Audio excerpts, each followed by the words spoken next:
In 1978, only about 5 years after I started to work on myself and on many, many other people, I started to work on my book, Self-Healing, My Life and Vision.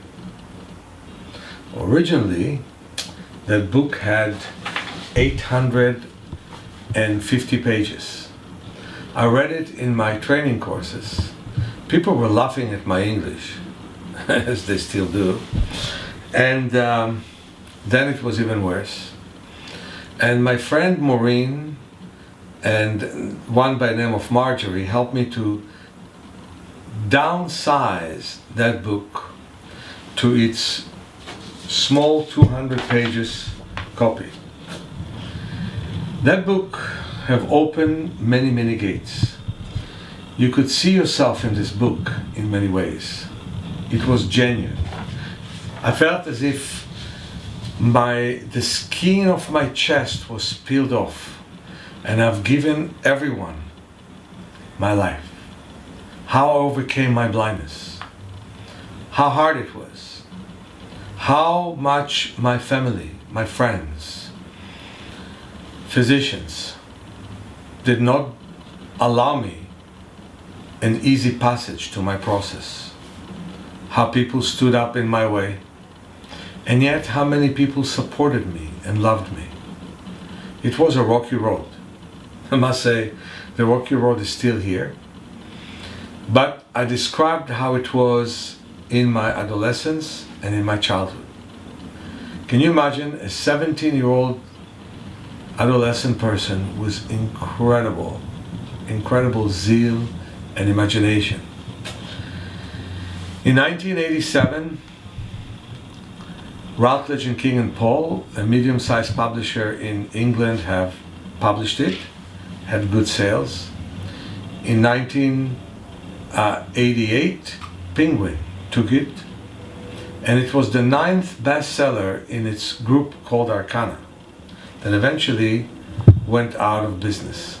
And for that reason, Penguin stopped publishing that book. So I contacted friends of mine in the publishing industry, and the New World Library have published this book.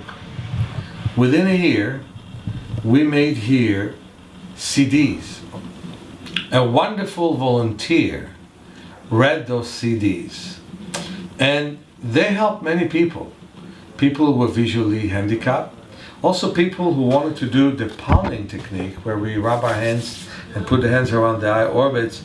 Listen to this as transformational tape. People would take those CDs to a workplace. Many people listen to the CDs in their cars when they have long trips on the way to work.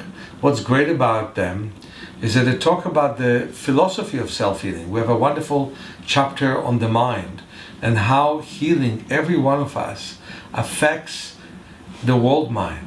How healing from what's considered to be totally impossible affects everyone else. At the same time, people listen to different stories. How wonderful polio patients by the name of Rivka was able to get out of her cage of sitting in a wheelchair looking down on the floor all the time, and was able to start to walk. And now she's a practicing psychologist, which is interesting.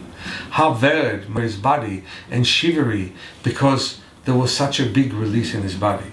In short, everyone can see themselves in the mirror of this book. Everyone can see themselves in the mirror. It's amazing. 30 cases. We even talk about continuing cases. How emotional release led somebody to faint and then wake up out of the nightmare which is in her subconscious. So this book, Movement for Self-Healing, is a little bit different than my first book, Self-Healing, My Life and Vision. The publisher demanded that I will also talk about some exercises. I had some exercises here. Some people even learned them from the text. But here they have some illustrations. We took photographs to make illustrations from. And here, people can really read about aging, people read about macular degeneration, people read about many other problems. Since then, I've written more books.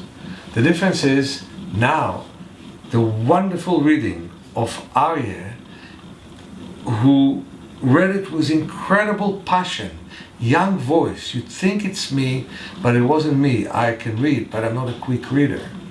But he read them, and it's now on Audible. So those of you who have Audible can purchase this book from Audible and can lend it to your friends, and it can make a very big difference. You can hear it on your way to work because you can hear a story at a time. You can read when you rest. You can read it when you exercise, and you can enjoy it. I hope you can. Thank you, Meir.